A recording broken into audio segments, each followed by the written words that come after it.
Jedi parenting. My client Sonal told this amazing story of gaining cooperation and avoiding an argument.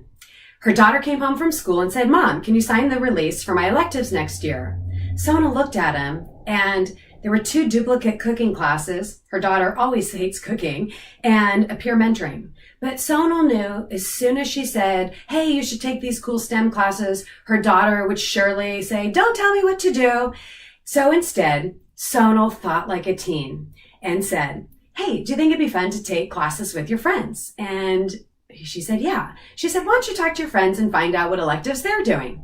Sure enough, her daughter comes home from school the next day and says, "Mom, you're right. I talked to my friends and now I'm going to take app design, mystery science, and I'm going to keep that peer mentoring." Sonal said, "Great, sounds fun, good idea."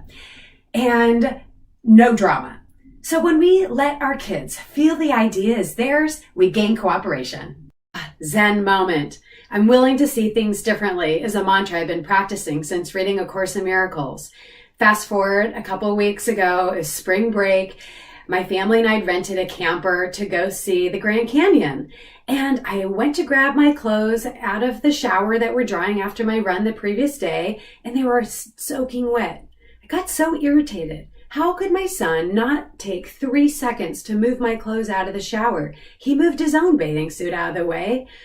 At first, I just tried to let it go, but then I just kept festering it and getting irritated and feeling disrespected. So first, I tried honestly to see it in a different way. Why else wouldn't he have moved it, other than just to purposely irritate me? And I also had the courage to have a one-on-one conversation to clear it up with him. And I asked him, I said, "I feel disrespected. You didn't move my stuff. Can you help me understand why?"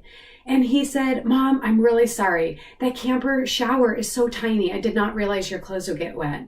And he's right. I instantly felt better, forgave him, realized there was no big deal, and was able to let things go. So try honestly to see things from the other person's point of view, and you'll find your Zen moment. Think like your kid. My client just shared this heartwarming story of how this principle made a turning point in her relationship with her son. That since he turned 16 and got his driver's license, he's been asking to drive to school. And she is adamant that he take the bus. From her point of view, she felt justified. Sadly, she'd lost a loved one in a car accident and her mind was made up. But every day he would ask and they would have a battle and he was resentful and their relationship was suffering. This time she listened and she let him say, "He feels unpopular. He's embarrassed. This is why he didn't take somebody to homecoming." And she remembered what it's like to be 16. She said, "Honey, my goal is your safety, not that you feel embarrassed.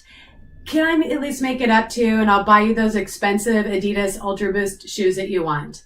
And he said, "Mom, thank you at least for seeing my point of view and having this conversation." When we are sympathetic with the other person's feelings and desires, we're going to transform our relationships.